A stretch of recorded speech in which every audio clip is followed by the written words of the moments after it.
And the next keynote speaker is Mr. Tockner. He will speak about the science of river restoration. Klement Tockner is a full professor for aquatic ecology at the Free University of Berlin and a director of the Leibniz Institute of Freshwater Ecology and Inland Fisheries, EJB. And he has a special expertise on freshwater biodiversity, ecosystem functioning, and river and wetland restoration and management, and is an editor-in-chief of the journal Aquatic Sciences. And it's hard to believe, but he published more than 130 scientific papers. It's already difficult to read them, but how difficult it will be to publish them. Mr. Tockner, I invite you to give your presentation.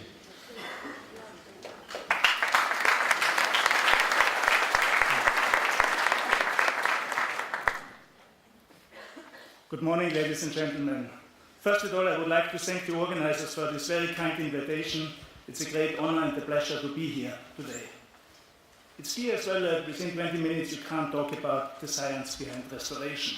So I will focus on try to get one story around one topic.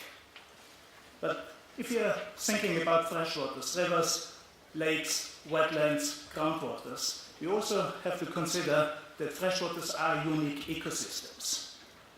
They are mosaic or linear features within the terrestrial matrix. They're always located at the topographic lowest point in the landscape, so they accumulate, integrate all the processes within the catchment, and somehow they are the dustbins of the landscape. They expand and contract in volume or in area very rapidly, and we can observe very rapid successional processes there. They are very closely linked to terrestrial, subterranean area ecosystems, and because of these properties, they are hotspots of biodiversity and ecosystem processes. And they provide disproportionate more services also to humans than most other ecosystems. But at the same time, they are among the most threatened ecosystems on globe. I mean, this sounds very trivial. We are all aware about these specific properties of freshwaters. But I think we have to keep this always in mind when we are talking about the conservation, the restoration, and management of freshwater systems. I will talk primarily about this interaction between dynamic processes and functional linkages between aquatic and terrestrial systems. This is a system I'm working since many years, the Tagliamento River, northeast Italy.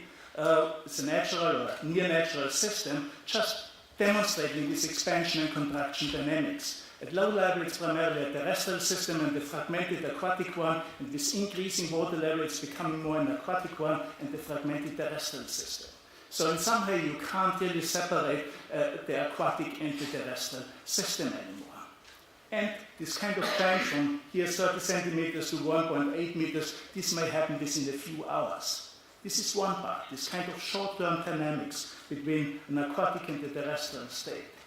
We have a second kind of underlaying process that is critical for maintaining this, and this is the kind of longer-term geomorphic processes. Again, we installed here in the Tagliamento cameras on the rim of mountains, and we take photos of two floodplains every hour.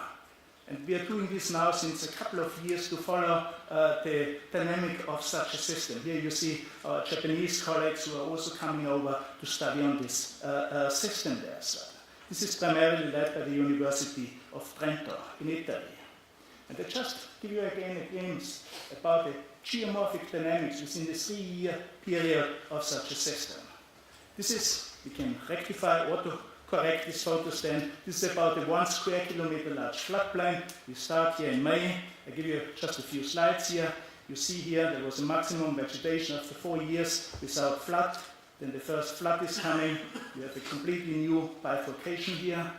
Then you see the vegetation here. Another flood is coming. You have huge vegetation erosion. Then you have the next one here. You see the island erosion. And then you see here a huge gravel bar and a smaller flood again. And then you see the deposition of trees and large wood here. So if you use this then, these 3 years, you see these systems do not fit together anymore. So it's a different system. So you have a huge change within these few years here. So what we call as a kind of shifting habitat mosaic. It's a permanent change of the configuration of the system, and this maintains the whole kind of successional range of the ecosystem. Let's put it into a kind of conceptual framework here. We are talking about heterogeneity, complexity of a system. We can take a simple badge, pound and so on. We look on the internal processes, input, output.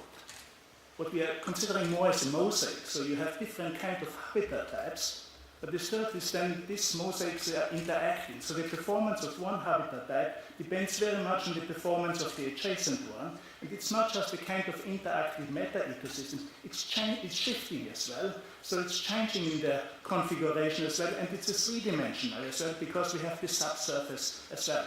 And this is what we may call the kind of meta-ecosystem as well, and we have to be in mind that in the whole biodiversity discussion, the ecosystem diversity is not really included. We are talking about species and genetic diversity, but this ecosystem level is not integrated fully as a component in our biodiversity research.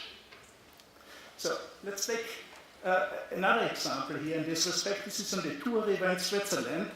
Here on the right side you see how it looked about 80 years ago, and on the left side this is the restored site. It's one of the biggest, largest restoration sites in Switzerland. But what you see here is, with this restoration you were able to create these young, early successional stages, gravel bars. But these gravel bars are never allowed to develop into a riparian forest. So it's a permanent reset as well. It's too small to allow the kind of successional processes. On the other hand, you have here the riparian forest as a very old one. So you have a young habitat linked to a very old one. Somehow it's frozen in this kind of state because you have some dynamic, but not this kind of general successional processes that are responsible for maintaining the high diversity along river systems. Make it easier. Just take two habitats, two ecosystems. You have a pond here and you have a vegetated island here. They are co-formed. We can call them concave and convex islands, and you have in post direction, you have this exchange from the terrestrial to the aquatic and then back to the terrestrial again. How important this is, we can look on the organisms. And one of the organisms we can look on organisms with complex life cycles who need both the aquatic and the terrestrial system for fulfilling their life history functions. Amphibians are, of course, a very nice example. Very few studies where they really look both on the aquatic and the terrestrial side at the same time. I just want to show one example on this, and this is looking on the terrestrial side. This is the green toad. Here you see an antenna here, and then you can follow them, how they use their habitats, what are the key habitats for the amphibians here. Here, one example. These are home range sizes of the green toad and the common toad. Each circle is one individual here, and there are two key areas that are most important for these amphibians in this dynamic system. These are the edges of islands, and these are large wood deposits. These are the key habitats for the amphibians here. So this is, again, the kind of simple linkage between the terrestrial and the aquatic one, and one of the key elements behind the formation is, again, this large wood. So the island formation is promoted by the deposition of large wood. You see here a tree stranded, and you have these cover pools here. The island may grow, and at the end you have this very fascinating linked mosaic of both aquatic and terrestrial systems. Second example, just brief, is the same is, of course, for aquatic insects. They spend most of the time in the water. This is the boring phase because they only feed and grow, but most of the stuff is occurring during the short period. They emerge, disperse, mate, lay their eggs, and die. And we are only looking primarily on this aquatic side. We are ignoring, we have little information. What are the requirements during the terrestrial phase? And I think it's one of the big kind of reasons why so many restoration projects do not achieve the kind of goal to increase the diversity of these insects, because we are just looking too much just into the water. We can ask a simple question: how wide is a river in the soil? So what is the biological width of a river? And we can look on this, and looking on how far away from the edge of the channel you still see the aquatic signals in the terrestrial food web. So this would be the carbon that we can find in the terrestrial food web. And there's a kind of power function here where you have a decrease and then you have no terrestrial signatures included anymore. And this kind of signature will depend very much as well on the kind of channel complexity. This may influence the kind of biological risk of a system. We did research here both empirically and the meta-analysis, and again I just show you one example here about this kind of stream signature for different taxa at 50%, where you still see 50% of the aquatic signature, and then 90%, this is the decay rate, where you see 10% of the aquatic sources still incorporated into the terrestrial food web. The 50% is about up to 10-15 meters. The rest here, this is based on published data here, but if you see it's hundreds to thousands of meters away, you still see a major aquatic signature there. That means we have to consider the stream far beyond the edge of the channel. And the last point in this direction is, it's not just the lateral one as well, you have a kind of aerodynamic processes here as well. You have to imagine you're a tiny insect, you emerge, and then all the wind and so on is going on, you end somewhere up where you not will be able to survive. So you have all then these turbulences at larger and smaller scales, you have these roughness structures like islands and so on, and what we have to figure out and what we are doing is to combine a kind of aerodynamic models with dispersion models of insect to understand what happens with an emerging insect. Here you see just meteorological towers here, sticky traps here, and as you can see already 10-50 meters above, you can collect about the same amount of aquatic insects than here there. So we have a kind of a 3D picture that we have to consider here. Giving you a first brief summary on this. This functional linkage, this has to be integrated into this, we have to understand these functional linkages very much. We have to focus on these organisms, these complex life cycles, because in particular these organisms are very much threatened as well, because they have these complex requirements during their life cycle. We have to move more or less from a 2D to a 3D and at the end to a 4D perspective in river landscape ecology, and we need indicators that reflect dynamic processes, successions, island formation, shoreline complexity, and so on. So we have a kind of gradient of rivers from natural to artificial one here at the European scale here. We have seen this at the beginning of this morning as well. And we can say they are kind of arranged along a gradient of domestication. And domestication means here that we have optimized, maximized ecosystems for few services that provide very often short-term economic benefit to humans, but this sometimes are often causing unforeseen changes in other ecosystem attributes. But of course, there's a skewed distribution of these rivers as well, and we have seen this morning. Most of these rivers are highly managed or even artificial. And then we have different options of management: conservation, restoration, ecological or engineering for these different aspects. And I would like, for the last few slides, to say a few words on conservation, because one of the issues is how we set priorities.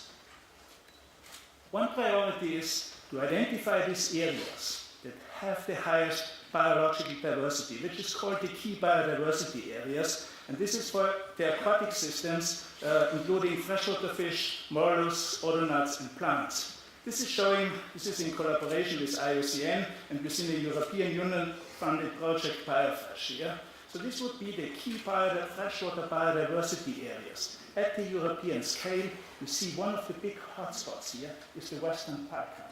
This is one of the areas where we have high number of endemic species, high number of threatened species, and so on. If we compare then the distribution of these key biodiversity areas with the distribution of Natura 2000 areas, then we see there is no correlation.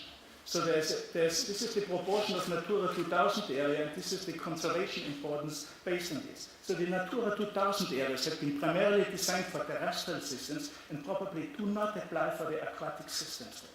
So I think we have to be here careful to predefine what are the important areas that from here in this respect from the biodiversity aspect. The second point is, it has been mentioned several times, the Water Framework Directive as well.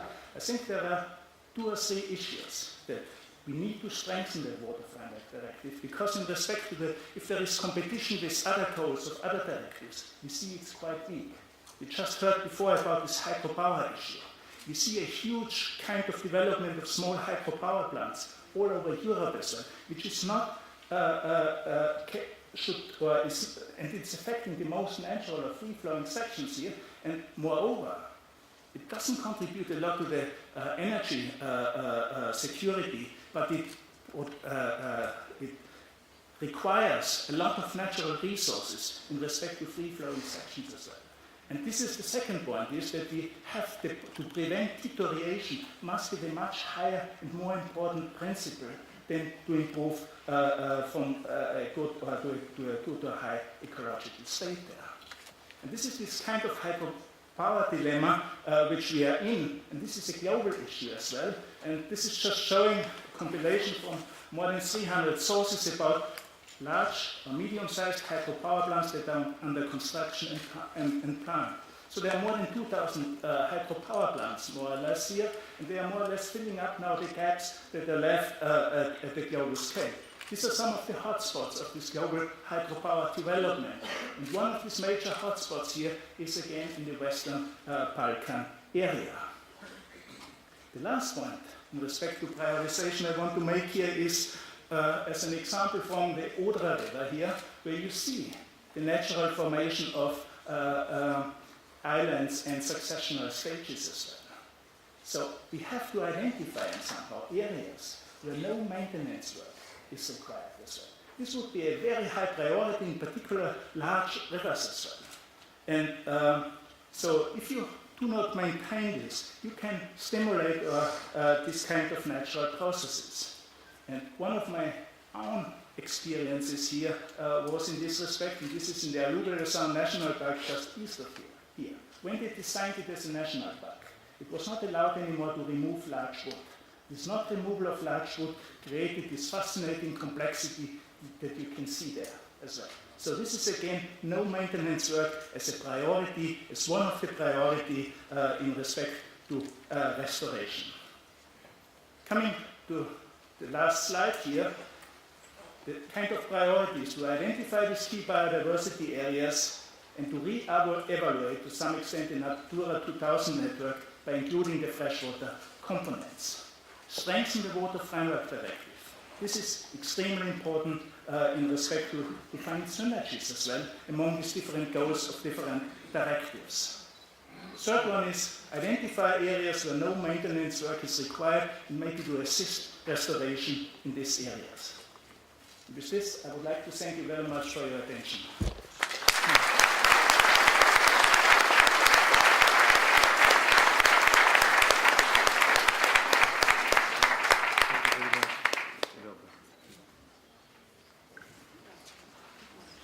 I think many thanks to Mr. Tockner that brings us back to the principles of what a river is, how it functions, and when we start to restore, how to restore. And I was extremely happy with the setting the priorities by the end of your presentation. Thank you very much for that.